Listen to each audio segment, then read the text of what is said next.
My name is Kyle Harding. I am a wife. This Sunday, April 27th, will be 1 year from the date we got married, and I'm a soon to be first mother, about 35 weeks pregnant, so closer to the end of May. I'm expected to have our little baby girl. Her name is going to be Sadie. I'm a visual arts teacher at Pine Forest High School here in Fayetteville, North Carolina, and I'm also one of the soccer coaches for both the junior varsity boys and girls soccer teams. This was my image I created, and it was a combination of drawing and photography mixed into Photoshop. I pretty much did how the improper use of technology is actually creating a generation of issues. We're seeing a lack of creativity and imagination and individuality in our children these days, and these actual misuse of technology is creating a lot of diagnosed issues of students, and they're finding a correlation with it to actually having technology too much at a young age. The basis of my paper was just pretty much what the use of technology is doing to the actual children.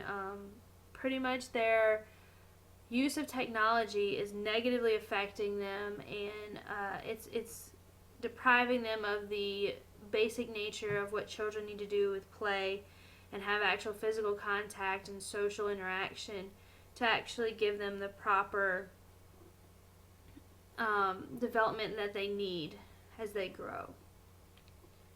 Some interesting facts that I found when I was doing my research is there's an increase in ADHD, autism, coordination disorder, developmental delays, in unintelligible speeches, learning difficulties, sensory processing disorders, anxiety, depression, and sleep disorder diagnoses that have some ties to overuse of technology. And these are because the four critical factors necessary to achieve healthy child development of movement, touch, human connection, exposure to nature aren't all being accessed. The tactical connections help children actually develop their coordination, their parasympathetic system, and their social skills. And then when using technology at a young age, the child is unable to process what they are seeing, which creates an internal confusion to what is real or fiction. And that really blew my mind because I didn't think children really, I knew they knew it was real, but there was this kind of confusion to me because I was like, most kids you'd ask them, do you know if that's real or fake? And they're like, oh, it's fake, but a lot of the research says they really don't know that it's fake. Some of the questions that I had was, how do you get more parents to actually realize this, that their children need more social interaction and physical play with other children? Also, what do schools with lower income students do for technology money? Because there are some good assets to having technology in the education system. It's just we need to actually teach the children how to properly use it. What can we do as a society to help turn this mess around? Like, how do we actually get people more aware that, technology is something that it's not affecting them in the right way?